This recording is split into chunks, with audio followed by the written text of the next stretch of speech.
Hi, and welcome to Creepy Crime Story, where the darkest truths aren't imagined. They're real. I just saw someone with a gun in my neighbor's yard.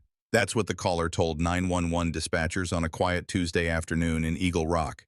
Within minutes, the sky above a peaceful Los Angeles suburb turned to rotor thunder. By sundown, Jillian Lauren, true crime author, public speaker, and wife of a world-famous rock bassist, was bleeding in her backyard, surrounded by armed officers. The irony: she had spent years writing about killers. Now she was booked for attempted murder. At approximately 3:25 p.m. on April 8, 2025, officers with the California Highway Patrol ended a vehicle pursuit related to a hit-and-run incident on the 134 freeway. The three suspects fled on foot after abandoning their car in an alley that bordered Wawona Street, a residential block in the Eagle Rock neighborhood. LAPD Northeast Division responded, supported by an AS-350 helicopter from Air Support. Their objective was simple: locate and detain the fleeing individuals. What followed was anything but. Officers crossed into a backyard along the 2400 block where the suspects were believed to be hiding. The property belonged to Jillian Lauren Shriner. Surveillance and GPS logs confirm the helicopter hovered continuously above the area from 3:29 to 3:45 p.m., its rotor wash strong enough to obscure most ground-level audio. Multiple units entered adjacent yards, none wearing tactical vests or marked clothing. It was an operation executed fast, improvised, and in real time. At 3:34 p.m., Jillian Lauren, holding a legally registered Glock 19, stepped into her own backyard. She was barefoot and appeared unaware of the officers behind the fence. A neighbor across the alley saw her through a second-story window and made the 911 call. That call was time-stamped at 3:34:52 p.m. What Jillian saw, or thought she saw, remains the most contested point in this case. At 3:35:11, body-worn camera footage captured officers issuing verbal commands from behind a wooden fence. "Drop the weapon," one voice repeated. Jillian turned. There is no visual confirmation that she saw anyone clearly. From her vantage point, she was alone, save for the sound of the helicopter overhead. The noise masked the officers' voices, according to later forensic audio analysis. 8 seconds later, at 3:35:19, Jillian raised the Glock. She fired once in the direction of the fence line. At 3:35:20, Officer David Ramirez discharged a single round from his service weapon. The bullet struck Jillian in the upper left shoulder. She dropped the gun, but did not fall. Instead, she turned, re-entered the residence, and locked the door behind her. LAPD command initiated a containment protocol. No additional shots were fired. Negotiation units were called in. Officers made no direct contact for the next 37 minutes. At 4:12 p.m., Jillian exited her home voluntarily. And she walked out unarmed, hands raised, and lay prone on the pavement. She was taken into custody without further incident. Paramedics transported her to County USC Medical Center. A press briefing was scheduled for the next morning, but by that point the headlines had already taken over the national cycle. True crime author shot by LAPD after armed confrontation. Wife of Weezer bassist in standoff with police. In a twist of irony, Jillian Lauren faces attempted murder charge. The investigation moved quickly. Within 72 hours, the Los Angeles County District Attorney's Office filed 5 felony charges: attempted murder of a peace officer, assault with a firearm, and possession of a loaded weapon during a felony. Bail was set at $1 million. She posted bond the next morning. In legal terms, this case would center around intent. But in the court of public opinion, the debate fractured fast. Jillian Lauren was known as a truth seeker, a woman who had interviewed serial killers, profiled America's most dangerous predators, and advocated for criminal justice reform. Now she stood on the opposite end of the same system she had written about for decades. Some argued she had every right to be armed on her own property.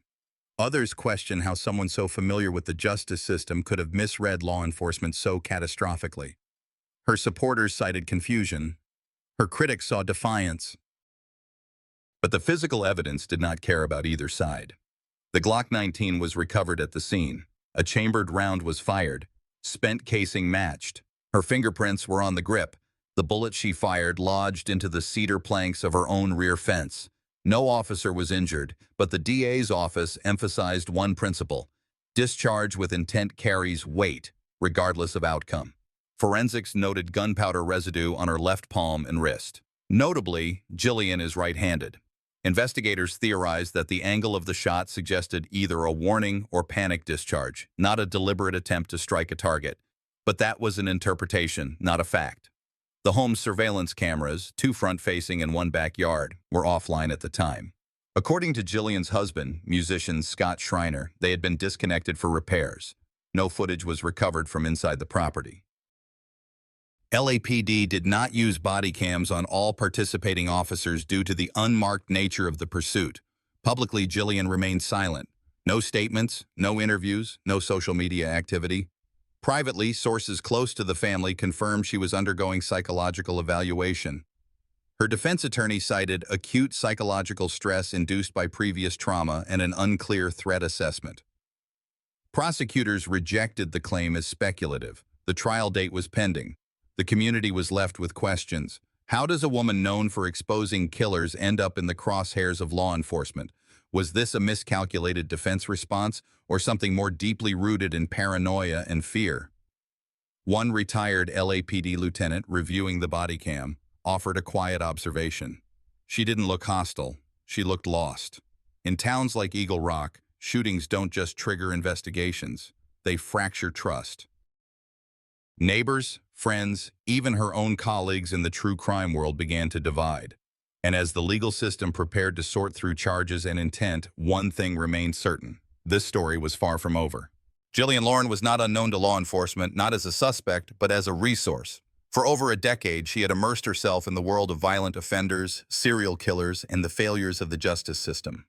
Her 2021 book on Samuel Little, the most prolific serial killer in U.S. history, had been cited in both federal and state-level homicide training briefings. She was a frequent guest speaker at universities and symposiums, often invited to talk about the psychological toll of documenting evil. But now, just 3 months into 2025, her role had inverted. Jillian wasn't behind the interview table anymore. She was on the case file. Records show she had no prior criminal history. Her background check was clean. She held a valid firearm owner's ID, completed California-mandated safety training, and passed a psychiatric screening required for licensing in Los Angeles County. Her Glock 19 was registered, legally stored, and until April 8th, unused. There were no past domestic incident reports at her address, no red flags filed with local authorities. But that didn't mean there weren't warnings, subtler ones. Her most recent manuscript, unpublished but cataloged in her literary agent's notes, included research on female-perpetrated violence and hypervigilant delusion, a term she'd used during an internal Zoom call to describe cases where trauma survivors develop misaligned threat perception. In a clip from that same meeting, recorded with consent for marketing use, Jillian said, "There's a point where studying fear rewires your instincts.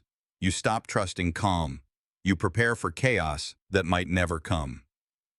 A month before the incident, Jillian had canceled a panel appearance at a criminal justice conference in Chicago, citing health-related stress. Her assistant later told investigators she had become increasingly withdrawn, skipping interviews, ignoring deadlines, and limiting contact with longtime colleagues. Medical records subpoenaed post-incident confirm she had been under treatment for generalized anxiety disorder since late 2022. Her therapist, licensed psychologist Dr. Meredith Rolfe, stated in deposition that Jillian had recently expressed increased sensitivity to perceived surveillance, stress-induced insomnia, and preoccupation with personal safety. She declined medication. The case file includes an audio memo from her phone, recorded March 16, 2025, roughly 3 weeks prior to the shooting. "Woke up from the same dream. Someone's in the yard again. But the lights were off. Maybe I imagined it. Maybe not. I don't know anymore." There was no police report filed on that date. No neighbors recalled seeing unusual activity. But Jillian's own notes indicate she had reactivated her home security app, though logs show the system went offline April 6th due to a firmware error. It was never rebooted. From a procedural standpoint, these details complicate intent. Prosecutors build cases around predictability. They prefer clean lines, premeditation, motive, opportunity. Jillian didn't fit that structure. Her behavior in the weeks prior wasn't criminal, but it wasn't baseline stable either. Detectives reviewed her recent Google search history. It showed nothing directly incriminating, but one search did stand out. Legal definition of justified firearm discharge, California. The search was logged at 2:13 a.m. on April 7th, approximately 36 hours before the incident. At this point in the investigation, no direct evidence linked her to the three suspects LAPD had been pursuing. She did not know them. They had no digital, social, or personal overlap with her or her family. The convergence on her property was circumstantial. Wrong place, wrong time. Still, she had made the decision to retrieve and discharge a weapon in their direction. That act, regardless of her motive, shifted the event from incidental to criminal. Yet a question lingered in the task force's private briefings. If she genuinely thought she was under attack, how different is this from any other homeowner defensive shooting? The difference, some argued, was procedural context. LAPD was on active pursuit. They issued lawful commands. The subject fired first. But others in the review team noted the helicopter noise, the lack of marked vests, and the chaotic visual field from Jillian's yard made it plausible she didn't recognize what was unfolding. It's important to clarify, Jillian Lauren did not strike anyone with her shot. The round she fired embedded in the lower third of her own rear fence. The casing was recovered on site. Ballistic analysis confirmed it came from her Glock. There was no crossfire, no ricochet, no secondary victim. One shot, one injury, her own. In federal case reviews involving officer-involved shootings, context matters more than outcome. Forensics may tell what happened, but intent is what decides prosecution. And that's where this case became a legal tightrope. To the outside world, the headlines were simple. Author turns violent. But inside the Los Angeles Superior Court system, the nuance was unavoidable. Jillian's history, her writing, her trauma exposure, all raised legitimate questions. Had years of studying violence conditioned her for fear? Had she reached a point where her instinct wasn't curiosity, but survival? Or, as the DA's office warned, had she simply crossed a line between understanding killers and becoming one? In any officer-involved shooting, the first 48 hours are crucial, not only for public trust, but for clarity in the chaos. In the case of Jillian Lauren, those hours produced a forensic log as dense as it was contentious. Every second of footage, every echo in the backyard, every pixel of aerial footage had to be reviewed, time-stamped, and placed into a sequence. The facts didn't just need to be accurate. They needed to align under scrutiny. By April 10, 2025, the LAPD Critical Incident Review Division had compiled a composite timeline of the confrontation using three primary sources: Officer David Ramirez's body cam, aerial surveillance from Air Support Unit H-21, and acoustic mapping from the department's Forensic Audio Reconstruction Lab. The goal was clear: determine if the officer's commands were audible to Jillian Lauren and whether her decision to fire a weapon was one of intent or misperceived threat. The composite analysis began with the body cam data. At timestamp 15:35:07, Officer Ramirez's camera records him crouched behind the property's rear fence. At that moment, he's less than 12 feet from Jillian, separated by a wooden barrier approximately 6 feet high. His voice is audible, barely, over the constant low-frequency hum of the helicopter overhead. The video shows him repeating, "Put it down. Do not raise that weapon." At 15:35:11, Jillian appears in frame from an angled camera across the alley. She is seen walking from the far side of the backyard, holding the Glock in her right hand. Her left hand appears empty. She is barefoot. Her movements do not indicate flight or pursuit. She stops midway across the yard and looks toward the eastern fence. Her facial expression is neutral. She doesn't appear to react to the verbal warnings. At 15:35:19, she lifts the Glock, extends her arm toward the direction of the fence, and fires once. That same second, Officer Ramirez discharges his service weapon. The bullet strikes Jillian in the shoulder. She turns and exits the frame. No further shots are fired. Audio analysis conducted later confirmed that the helicopter, positioned directly above the yard at 200 feet altitude, generated a consistent 97-99 dB sound pressure level on the ground. This is roughly equivalent to the volume of a jackhammer. Speech intelligibility under these conditions, even for raised voices, is considered extremely limited beyond a 6-foot range. Officer Ramirez was 11.8 feet away. This detail became critical. Jillian's attorneys would later argue that she never heard the commands.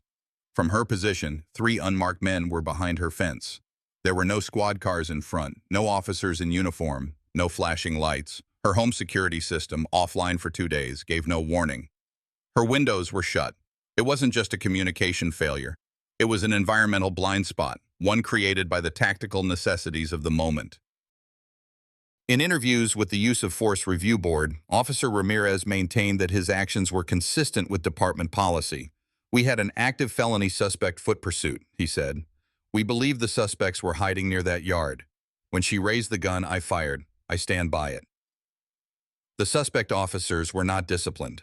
The shooting was ruled within policy, but the forensic implications extended beyond internal procedures. A separate expert contracted by the DA's office pointed out a key trajectory inconsistency. The round fired by Jillian did not pass through the fence. Instead, it impacted the inside slat of the wood, angled downward. Its impact mark was roughly 19 inches off the ground. This raised a new theory. Jillian may have fired into the ground or toward the lower part of the fence, not over it. The implication: she wasn't aiming at the officers at all. Ballistics teams recovered the bullet and matched it to her weapon. The trajectory, when modeled against her height and arm extension, suggested an angle of no more than 22 degrees downward from shoulder height. If she had intended to fire over the fence, she would have needed to elevate her arm by at least 40 degrees. She didn't. This discrepancy didn't prove innocence, but it made proving intent substantially harder. Internal investigators also reviewed her call history and smart speaker data. No calls were made to 911 from her home in the preceding 24 hours. No verbal commands to lock down or activate security were recorded. One voice log, captured at 3:21 p.m. on April 8th, contained a single word: noise. It was not followed by any other commands. Investigators were left with a narrow window of minutes, less than 15 between when the suspects fled into her neighborhood and the moment Jillian fired. In those minutes, no one had alerted her that police were entering nearby yards. There was no knock, no call, no visible officer. And yet, the response was lethal. One former LAPD training advisor reviewed the footage and summarized it simply: "She responded like a civilian in a tactical zone without knowing it was a tactical zone." Legally, that distinction might matter. Procedurally, it doesn't. But in terms of human error, on both sides, it was now impossible to ignore. These types of misreads don't happen often, but when they do, they reveal what even the most organized departments can't control: perception. Jillian's years of writing about violence didn't make her more dangerous. They may have just made her more reactive. The question was no longer whether she fired. It was whether she believed in that split-second moment that she had to. The shot she fired never touched another person. The shot fired at her could have been fatal. That contrast sat at the center of the district attorney's final decision. Was this attempted murder or accidental engagement in a chaotic scene she never fully understood? As prosecutors prepared their case and defense counsel reviewed expert reports, one detail stuck with investigators more than most. Jillian never ran. She never hid. After being shot, she retreated inside for 37 minutes, then walked back out, unarmed. Hands up. No resistance. The decision to pull the trigger would be judged. But the moment after, the decision not to escalate further, spoke to a degree of control often missing in true aggression cases. It didn't change the facts, but it changed the framing. And in cases like this, framing is everything. By the morning of April 11, 2025, the case had moved out of Jillian Lauren's backyard and into the formal judicial system. What began as a tactical misfire in the chaos of an active LAPD pursuit had now become a prosecutorial calculus. The Los Angeles County District Attorney's Office announced its decision to file 5 felony charges against Lauren, including attempted murder of a peace officer, assault with a semi-automatic firearm, and negligent discharge of a firearm. The felony complaint was filed under Case No. BA 5155007. The charges were backed by Penal Code Sections 664-187A, 245B, 246.3A, and 2 counts under 417C, which concern exhibiting a firearm in the presence of law enforcement officers. Each count carried enhancement options under California's firearm statutes. If convicted on all counts, Jillian could face a cumulative sentence of up to 19 years. The filing was deliberate. The DA's office had access to the full forensic analysis, the body cam data, and internal LAPD reports reviewed by the Use of Force Review Board. But in court, facts alone don't drive strategy. Perception does. Prosecutors elected not to charge Jillian with premeditated intent, but instead leaned into the theory of conscious disregard for human life. That subtle distinction reframed the shooting as reactionary, not calculated, but still criminal. At the center of the charges was Count 1, attempted murder of a peace officer. The prosecution's theory was rooted in two elements: the presence of a deadly weapon and the failure to comply with clearly issued commands. Prosecutors acknowledged that the bullet Jillian fired didn't strike anyone. It didn't have to. Under California law, intent can be inferred from action, raising the firearm, pointing and firing, regardless of impact. But the case didn't move forward uncontested. Lauren's legal team responded within hours. Her lead attorney, Michael Farrow, filed a 14-page motion for bail modification and immediate psychiatric review. The motion cited her clean criminal record, community ties, history of anxiety disorder, and the forensic inconsistencies in trajectory and sound interference already outlined in LAPD's own reports. Accompanying the filing was an affidavit from Dr. Rolfe, Jillian's therapist, attesting to a deterioration in Lauren's cognitive threat processing during the months prior. The initial arraignment was held in Department 30 of the Clara Shortridge Foltz Criminal Justice Center on April 12th. Jillian Lauren appeared with her left arm immobilized, the gunshot wound still in recovery. She did not speak. The court entered a not guilty plea on her behalf. Judge Milton Reyes presided. He reviewed the felony complaint and heard arguments from both sides. Farrow requested that the attempted murder charge be dropped, or at minimum reduced to an aggravated assault. The request was denied. Judge Reyes stated that the evidence, while nuanced, met the threshold for probable cause. Bail was upheld at $1 million. Outside the courthouse, the media gathered in full force.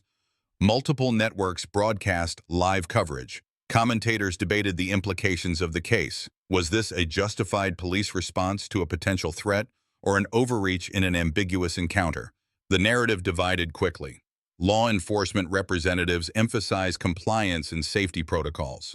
Civil liberties groups pointed to the broader context. An unarmed woman on her own property, confused by unannounced plainclothes officers in the middle of a tactical sweep. The first official statement from the DA's office avoided extremes. It focused on due process. This office is committed to evaluating all cases based on evidence, procedure, and the law, the release read. We take no position on Mrs. Lauren's public profile. Our priority is the integrity of the facts. But it was impossible to separate the case from her identity. Jillian Lauren had made a name for herself by entering prisons, interviewing killers, and turning those stories into bestsellers. Now, that reputation invited a sharper lens. Prosecutors knew that jurors, consciously or not, might question how someone so familiar with the criminal mind could make a mistake this serious. From an optics standpoint, the DA's office had to walk a line, pursue accountability without inviting accusations of overreach. Internally, strategy memos noted concerns about public sympathy for Lauren and the potential use of her trauma background as a litigation tool. Behind the scenes, LAPD's Legal Affairs Unit braced for civil liability proceedings. If the criminal case faltered, the department anticipated a potential wrongful injury claim citing excessive force. Legal analysts began dissecting the fence height, the bullet trajectory, and whether departmental protocol had adequately protected both officers and civilians in volatile pursuit conditions. Meanwhile, the suspects originally pursued in the hit-and-run were quietly apprehended 2 days after the shooting, several blocks away from the initial scene. None had entered Lauren's yard. None had direct or indirect ties to her or her family. That detail, although not central to the criminal charges, began to raise new questions about operational clarity. How many people were placed at risk for a suspect chase that had already moved on? It was a procedural flaw that complicated the prosecution's narrative. If the suspects were never in her yard, if no one breached her home, if her property was accessed by officers without clear notice, then how do you establish malice? The district attorney's team anticipated these challenges and began building a secondary argument that even without direct confrontation, firing a loaded weapon in a high-density neighborhood during a felony pursuit created substantial risk of grave harm per California's reckless endangerment provisions. Still, procedural legal frameworks don't always align neatly with community standards of fairness. In closed legal briefings, one of the junior prosecutors admitted the obvious. She wasn't trying to kill a cop. She was scared. But we still have a shot fired and a wounded officer response team. That can't just go unaddressed. And so the case moved forward, not because it was simple, but because it had become unavoidable. Following her arraignment, Jillian Lauren was released on bond under strict conditions: no possession of firearms, GPS ankle monitoring, and mandatory participation in court-approved psychiatric evaluations. By April 16, 2025, she had entered a twice-weekly clinical assessment protocol overseen by a forensic psychologist contracted through the Los Angeles Superior Court. These sessions would become a central element in both the legal strategy and the media's reframing of her case. Her legal team was clear about its direction. The defense would not argue self-defense in the conventional sense. Instead, they would pursue a diminished capacity defense, centered around Jillian's psychological conditioning, her exposure to violent subjects, and a growing dissociation between real threat and perceived danger. It was a legal gamble, but not unprecedented. The clinical findings began with cognitive testing. Records from the forensic psychologist's summary indicate that Jillian exhibited intact memory recall and executive function.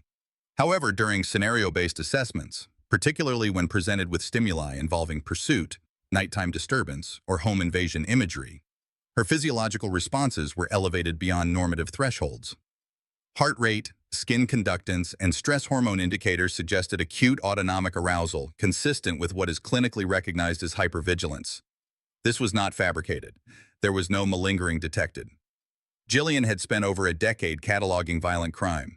She had interviewed confessed killers across multiple states, reviewed thousands of pages of homicide reports, and visited correctional facilities considered hostile environments even for trained personnel.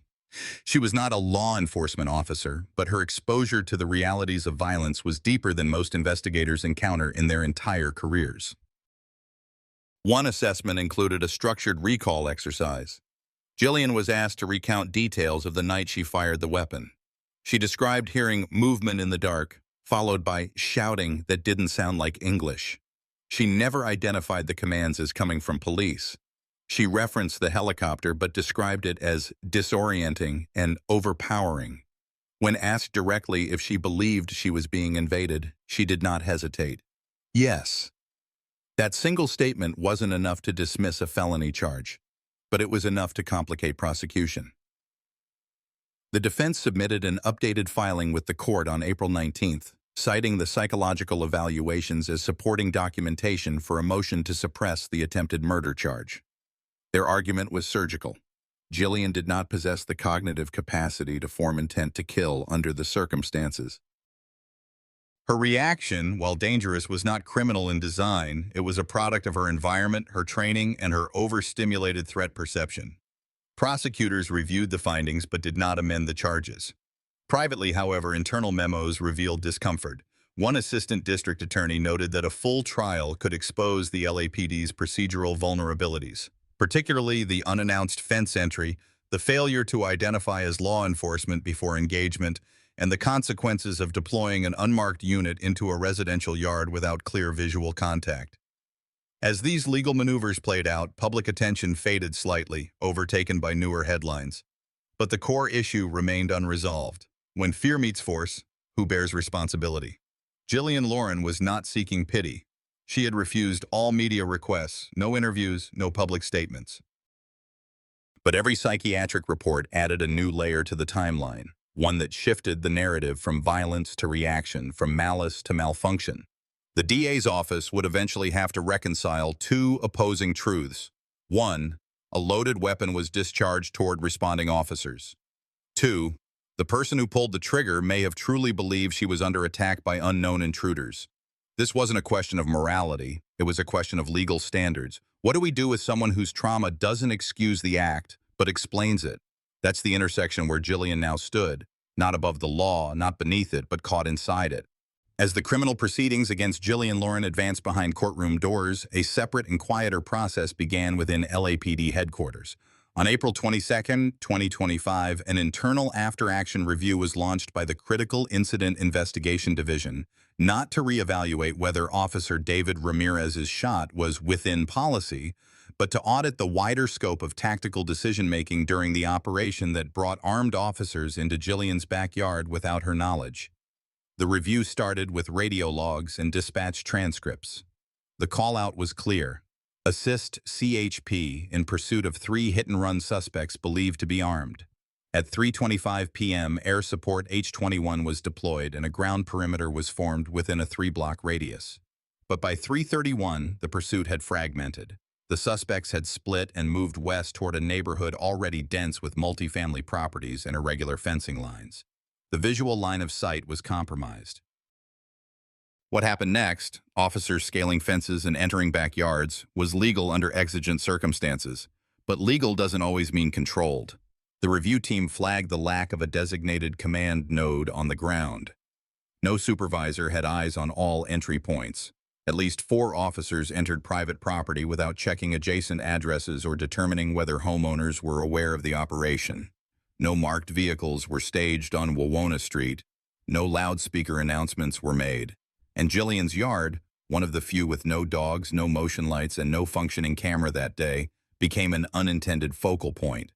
The report noted a timing mismatch between the last confirmed suspect sighting and the decision to enter Jillian's property. The suspects had last been seen turning east at 3:28. The entry into Jillian's yard happened at 3:34. In those 6 minutes, no updated radio call confirmed a suspect presence near her fence line. Yet the team proceeded, citing the belief that the suspects may have doubled back. That gap would become a critical fault line. LAPD's internal ethics panel reviewed the event under the department's revised 2022 Use of Force and Civilian Encounter Guidelines, which mandate de-escalation efforts and clearly visible identification during residential engagements, except under immediate threat. In Jillian's case, officers were in plain clothes, without verbal or visual ID until after the shot was fired. A memo filed internally by a training sergeant read, "The public cannot comply with commands they cannot hear, from people they cannot see." No policy violation was formally sustained against Officer Ramirez. His shot was ruled justified under departmental standards. But behind closed doors, the tone shifted. Several field supervisors acknowledged that Jillian Lauren's case had become a public consequence of poor coordination, not just civilian misjudgment. The LAPD Inspector General's office also received a civilian complaint filed anonymously by a former LAPD officer. The letter didn't challenge the legality of the operation. Instead, it asked a pointed question. How many other civilians would have responded the same way? By the end of April, pressure inside the department intensified. Training materials were quietly revised. Scenario drills added modules for plainclothes perimeter contact and civilian firearm visibility in residential zones. It wasn't a policy reversal, it was an adjustment born from error without public admission. Outside the department, civilian oversight groups began requesting access to the body cam footage. The footage had been released, edited within 72 hours of the incident, but several frames, especially those prior to the shooting, had been trimmed due to what LAPD called irrelevant footage. Activist groups disagreed. This wasn't about the footage itself, it was about accountability in tactics. In a broader context, Jillian's case triggered questions about pursuit procedures in densely populated neighborhoods. Could less aggressive perimeter tactics have yielded the same outcome without a shooting? Could notification have been attempted before officers entered the yard? These weren't abstract hypotheticals. They were the center of an internal culture war within LAPD between the tactical imperative to act fast and the operational need to prevent collateral civilian panic. In early May, an unnamed officer submitted an internal ethics comment stating, "We train for threat. We don't train for being misunderstood as the threat." That sentiment echoed beyond LAPD. Across several departments in California, training directors began citing the Lauren case as a reference for updated simulation protocols. It was no longer just a shooting. It had become a systemic example of how tactical entry, miscommunication, and stress psychology could collide without a single person necessarily intending harm, but with lasting harm still caused. Civilian trust doesn't hinge on whether the use of force was by the book. It hinges on whether that book respects the fact that most people don't live with the assumption that men with guns are coming through their fences without warning. Jillian's defense team cited the internal review findings in a supplemental motion filed May 4th. The motion argued that the lack of notification and the ambiguity of the officer's presence contributed directly to her perception of threat. Prosecutors acknowledged receipt but did not modify the charge sheet. Behind the procedural walls, both sides were locked in place. But the broader conversation about how quickly force escalates when systems break down was already happening outside the courtroom. By early May 2025, Jillian Lauren's defense team had exhausted most traditional strategies: psychiatric evaluations, procedural gaps, expert testimony. What they hadn't yet done was introduce data. That changed when they submitted a supplemental evidentiary brief on May 8th, which shifted the tone of the case once again, this time into the digital forensic domain. The motion included location metadata extracted from Jillian's personal smartphone and the base logs of her now infamous home security system. Although the system had been non-operational at the time of the shooting, the backend still retained timestamps and sensor feedback from prior days. These weren't full video files. They were compressed event flags, fragments, but enough to reveal a behavioral pattern that Jillian's legal team believed would help reconstruct her state of mind before April 8th. The data was processed by a third-party forensic firm certified under the California Department of Justice's digital evidence standards. Their report focused on a 72-hour window prior to the incident. It noted an unusual cluster of repeated motion alerts from the west-facing side of Jillian's property, specifically the fence line, beginning April 5th and ending April 7th. In each instance, the system's PIR, passive infrared motion sensors, were triggered between 2 o'clock and 4 o'clock a.m. There was no corroborating video, just the data flags. But the timing matched entries Jillian had recorded in her voice notes app about seeing shapes and hearing walking behind the fence. While none of this proved an intruder was present, it confirmed her concern was ongoing, not fabricated after the fact. More importantly, the forensic team retrieved cached cellular location data from her iPhone, documenting GPS drift anomalies on April 6th and April 7th. Her device showed a pattern of late-night pacing along her property line, walking a loop between the back porch and the rear corner. The movement was consistent with what digital forensic analysts call a self-directed perimeter walk, commonly associated with subjects in high-alert states, often tied to anxiety or preemptive security checking. These weren't behaviors invented in hindsight. They were time-stamped, verifiable, and aligned with Jillian's recorded mental health observations. The most significant discovery, however, came from analyzing the residual ping logs of a smart speaker in Jillian's kitchen.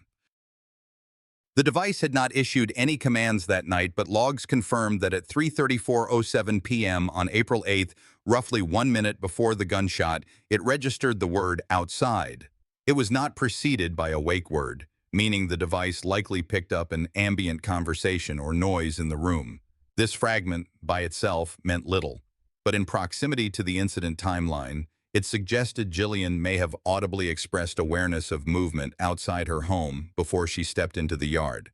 Whether she said it aloud or muttered it unconsciously, the word was recorded, and the timestamp placed her still inside the house during that moment, contradicting the idea that she exited impulsively with a weapon already drawn. The defense packaged these findings as supporting evidence, not to excuse the shot fired, but to reframe its context. Jillian's actions weren't random. They followed days of disrupted sleep, repeated environmental triggers, and escalating perception of vulnerability, all of which were now documented in digital form. The DA's office acknowledged the report but maintained its position. They argued that pre-existing paranoia, even if clinically real, did not remove the legal threshold for criminal recklessness when discharging a weapon in the direction of law enforcement. Still, the evidence changed the internal calculus. By May 10th, the court scheduled a new evidentiary hearing to review the motion. Legal observers noted the rare weight given to passive digital logs in an active criminal case. But precedent existed. Courts had increasingly admitted smart home device logs, motion sensor data, and ambient audio as supportive context in both assault and homicide cases, particularly those involving mental health defenses. What made this case different was its proximity to law enforcement. This wasn't a case of concealed violence, it was a case of exposed misunderstanding, and now digital breadcrumbs were being used to track intent backward, moment by moment. In private conversations, members of the legal team acknowledged that this new angle might not get the most serious charges dropped, but it could sway a judge or a jury into re-evaluating culpability. Not from a place of sympathy, but from systems logic. A person responding to an escalating pattern of perceived intrusion in the absence of clear identification may not meet the legal standard of intent. If nothing else, the data created a plausible framework, not for innocence, but for influence. How stress, isolation, and a feedback loop of fear can distort even the most rational instincts into a defensive act that, in another life, she might have written about rather than committed. This is where digital forensics becomes more than just information, it becomes insight.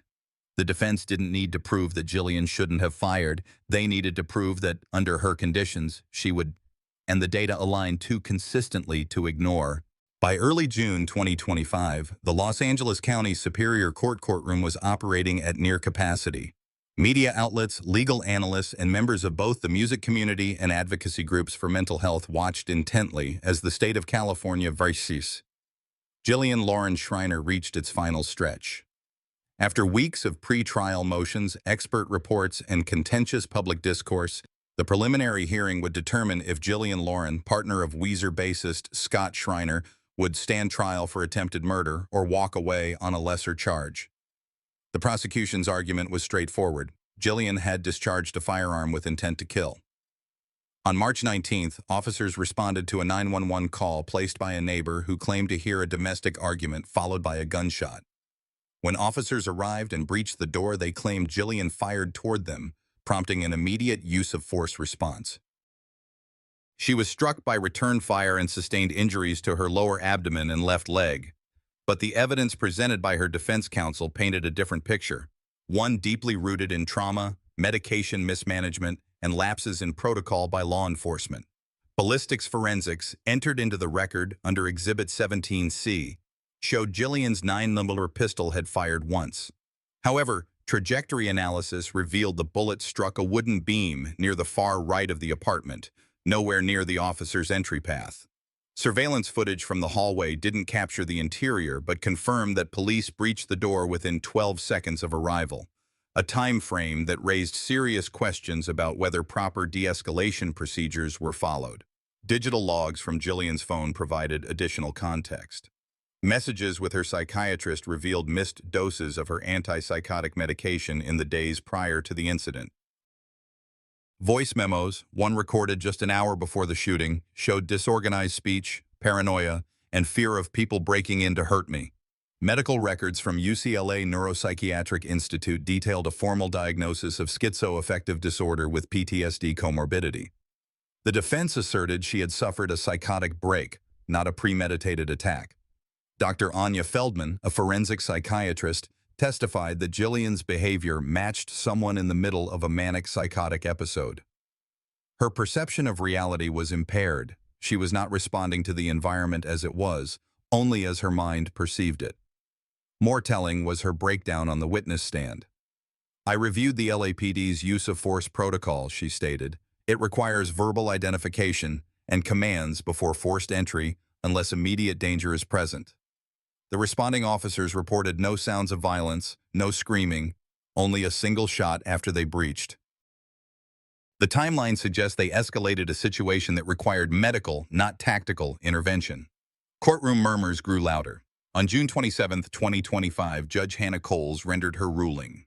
The court finds that while Mrs. Shriner did discharge a firearm unlawfully, the state has not sufficiently proven criminal intent to commit murder or attempted murder.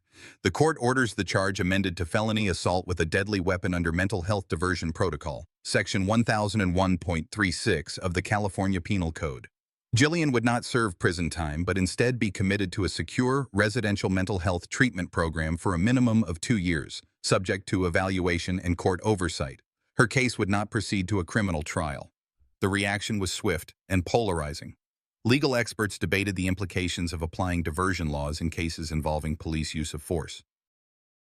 Mental health advocates applauded the court's handling, pointing to a much-needed precedent for nuanced treatment of psychiatric crises. Others, particularly members of the law enforcement community, criticized the ruling, arguing it undermined officer safety and accountability.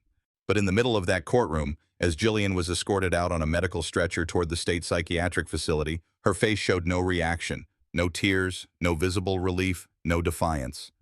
Just a blank stare.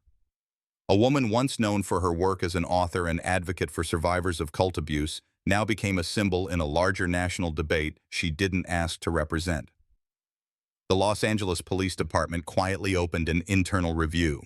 In July 2025, a memo leaked showing the breach had violated internal use of force standards. Officers had not waited for crisis negotiation teams or mental health liaisons. The oversight prompted new departmental guidelines on handling calls involving individuals with known psychiatric histories. Scott Shriner has remained silent throughout the legal proceedings. Through a single public statement, he expressed his support for Jillian's treatment and emphasized the importance of prioritizing care over incarceration. Jillian has been fighting a battle most people never see. We don't need more punishment, we need better systems. The message resonated. Across the country, similar cases of mental health crises intersecting with law enforcement responses began receiving renewed attention. Advocacy groups cited Jillian's outcome as a reminder that not all violence stems from criminality. Sometimes it's the scream of a system cracking under its own weight. I've walked through every grim detail with you. Not to glorify the crime, but to help us all understand how fragile the line is between crisis and catastrophe. Jillian's case isn't just about a woman with a gun.